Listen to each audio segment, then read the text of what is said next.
Want to save money on your next cruise? Of course, who doesn't? And while most people think only about saving when buying their cruise, that's only one part of your trip. There's also everything that you'll spend on board, in port, and even on getting to the cruise port. I have rounded up 30 money-saving tips that can help you save your hard-earned cash. If you want to save the most on buying your cruise, then there's one simple trick you can use. Sail when school is in session. When school is out, prices are higher, so you see a rise in prices during the summer, during the winter holidays, and during the spring break season. But if you can sail during months like February or October, then you can purchase the same itinerary on the same ship for considerably less, which can save you hundreds, if not thousands of dollars. Plan to stay in the port city the night before your trip? If you are driving to the port, be sure to check out hotels with park and cruise packages. To attract your business, many hotels near ports of call, they offer free or discounted parking during your trip in exchange for one night stay. It's an easy way to save on parking costs while you are away. You can see our list of park and cruise hotels for every major cruise port in America on Cruzely.com, and I have included a link in the description below. The daily planner delivered to your cabin tells you everything going on during the next day of the cruise. Be sure to check it out each night, as specials and discounts will also be mentioned in that planner. For example, is there a happy hour at a certain bar the next day? You'll find that information usually located in the planner, giving you a head start on saving some cash. Here's the thing with drink packages. They can save you huge amounts of money or cause you to waste a lot of dough. It all depends on how you use the package when you sail. So before you plunk down hundreds per person, be sure to do the math to make sure that you'll get your money's worth. To help you out, I have a handy drink package calculator that will give you more insight on if it's worth it to buy the package on your specific cruise. Simply put in what you'll drink each day and it will compare it to the cost of the package. You can find the link in the description of this video below. Do you know for certain that you'll get your money's worth on a package like for the internet or a drink package? If so, you'll often save some cash by purchasing these items beforehand. The cruise lines, they like to discount packages before your trip to encourage you to buy them in advance. For example, a recent Royal Caribbean cruise offered a drink package special of buy one, get one 50% off. Other things might be a small discount to get you to buy, covering everything from the internet to specialty restaurants on board. Definitely take advantage of booking early. Internet on cruise ships is notoriously expensive, running $15 to $20 per day in most cases. If you only want to connect occasionally, wait until you reach port. Many port areas, they cater to cruisers with free or very cheap Wi-Fi while you visit. As well, resorts in the area usually offer connectivity for free to their guests. Simply having a little patience to check your email can save you a bundle.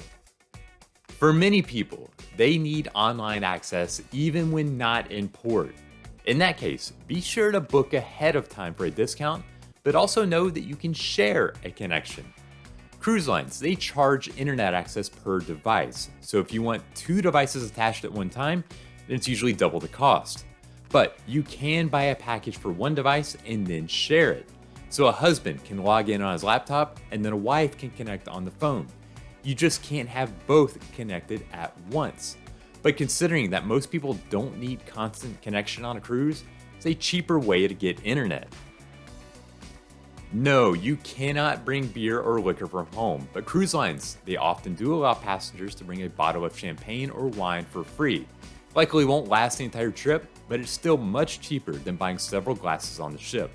Take advantage to save yourself a few extra bucks. How much you can bring will vary depending on the cruise line, but it's often one regular sized bottle per passenger.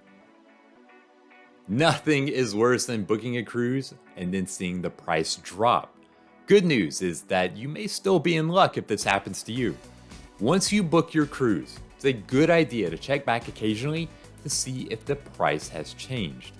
If it has, call the cruise line and let them know, At worst, there's nothing they will do about the price change. But sometimes, and I speak from personal experience, they will refund the price difference to you in the form of onboard credit. All it takes is one phone call and a few minutes of your time. It's relatively minor, but if you want to save some money, be sure to bring enough cash for your trip. The ships, they have ATMs on board, but they are very expensive. Expect to spend about $6 or more just to get out some cash on the ship. And that is on top of any charges that your bank might hit you with. It's not news that casinos are bad if you're trying to save money. Even land-based casinos with the best payouts still aren't in your favor. But cruise ships are notoriously tight in their payoffs. You'll often find 6 to 5 blackjack and low-paying video poker. That's not to say you won't win, but the payouts are definitely in the casino's favor, even more than normal. If you want to save money, you're better off limiting your play. It's usually a great idea to pack light for a cruise, but don't skimp when it comes to toiletries and medicines. Things like dental floss and cold medicine, they are available on the ship, but at unbelievable prices. This includes seeing a bottle of cold medicine for $17. Instead, pack up anything that you might need with you to avoid having to pay the higher prices. You can spend a fortune on shore excursions in port, but you don't have to. The cheapest thing to do is to head to the beach. Sometimes you may have to pay a few bucks to access the shore through a hotel or a restaurant in a place like Cozumel, but that usually comes with something for your money like a lounger and an umbrella. It's the cheapest way to spend your day in most ports unless you just don't get off the ship. It's not unusual to spend 12 to 14 bucks on a cocktail on a cruise ship. Sometimes a cheaper drink, though, is just a few steps away. Headed into port, you'll usually find bars catering to cruise passengers. Many of them, they offer cheap drink specials that can save you a ton versus drinking on the ship. Note that if you do have the daily drink package on the ship, you'll want to drink on board instead to get your money's worth. If not, save money by drinking in port. If you are flying in for your cruise, it's tempting to book a transfer from the airport to your cruise ship through the cruise line. Truth is, however, this is almost always a more expensive way to get to the port on cruise day. Cruise lines charge rides per person each way, and the prices aren't cheap. Instead, look around for other options, such as independent shuttles to the port or Uber and Lyft. They can almost always get you there for less. Uber, Lyfts, and taxis, they offer rides based on the car, not how many people are riding. It used to be that room service on a cruise was completely free. These days, fees have started to show up. But the good news is that often these fees are only for delivery during specific hours, like late at night, or for specific menu items. Be sure to check out the entire menu and read any fine print before you order to save some cash on room service. But, and this is important, don't forget to tip the person bringing your food a few bucks. The truth is that almost every website has the exact same prices for the same cruise. What makes them all different are the perks they offer for booking. Perks vary, but are usually in the form of onboard credit. Different websites, they will offer different amounts of credit, but the amounts can be hundreds of dollars for some more expensive cruises. One place that offers the best perks we found, Costco. Book through them, and if you're a member, they often give you Costco cash to spend in the store. I mentioned earlier that the onboard toiletries and medicines can cost a bundle on the cruise ship. So what do you do if you happen to forget something or run out? If you wait until the ship ports, then the ports of call usually have pharmacies or other small shops where you can pick up necessities that you might have forgotten for much less than what you'll pay on the cruise ship. These spots are drastically cheaper than what you'll pay on board. Sure, everyone likes to sail on the latest and greatest cruise ships, but you can save a bundle by booking your trip on an older ship. These ships, they may not have the space or the amenities of the biggest and newest ones, but they are still plenty comfortable. Meanwhile, you can often find similar itineraries to the bigger ships, but for hundreds or even thousands of dollars less. Every port will accept US dollars, but it's likely the goods are still priced in the local currency. Stores will have their own exchange rate often, but it's up to you to decide if you want to use it or not. For instance, while the exchange rate between the Mexican peso and the US dollar might be 20 to 1, local shops might only give you 15 to 1. That means your money doesn't go as far as it really should. If you can, shop around for a better rate or use the local currency. You can also use a credit card to get the absolute best rate.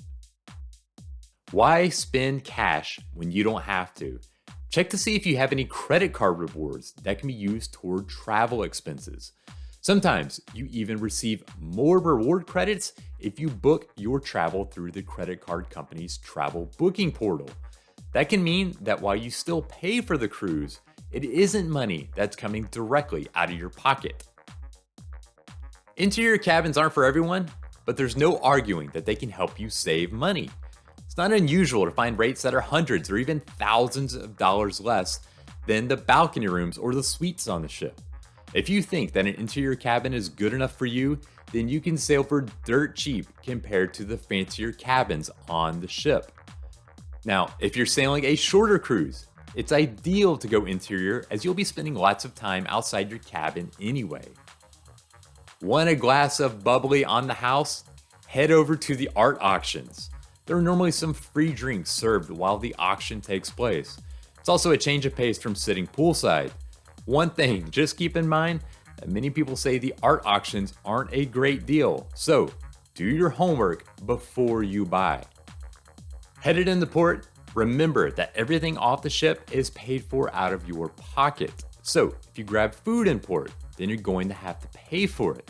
If you want to save some cash, you can still eat on the ship on port days. The restaurants on board, they still operate even if there are fewer people on the ship. Even if you are out and about during lunch, be sure to grab breakfast before leaving and make it back in time for dinner.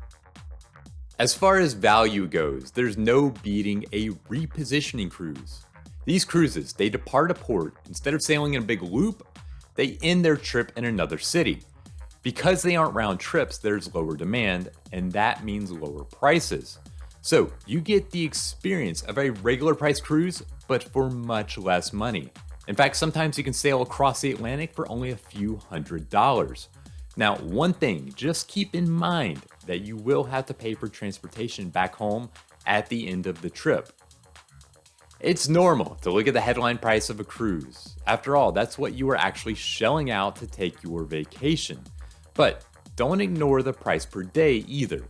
Often, you can spend a little bit more, but get a much better deal on price per day basis. So a 7-day cruise might be just slightly more than a 5-day trip, but a much better value. That may not actually save you cash, but it does provide you with an opportunity to stretch your vacation dollars further. If you are driving to the port, then you'll obviously need a place to park. Now, every port, they offer parking at a price. While the official port lots are always the most convenient and typically located right at the ship, they are typically the most expensive option. Instead, independent lots near the cruise ports offer lower parking rates and often include a free shuttle back and forth from the ship. They can cost as little as half as much as parking at the official port parking. You know the rules about bringing alcohol on a cruise ship, but did you know that you can bring snacks with you on a ship? The rules say that they need to be pre-packaged, so no bringing homemade snacks or fresh fruit. But apart from that, you can bring almost anything. If you have a favorite item that you love to munch on, bring it from home instead of having to pay or go without it once you get on the ship. Specialty restaurants, they are those not included in the cruise fare. They're typically considered higher-end eateries such as the steakhouse or the Italian restaurant. Charges can vary for these restaurants, but expect the cost to be an extra $15 to $30 per person. If you want to eat here but still save money, see if they have lower lunch rates. Often the fares for eating lunch are 25 to 40% less than eating dinner. And on Carnival at least, some spots that charge for dinner offer a free meal during lunch, although it is not the full dining experience. One last tip, and that comes from you.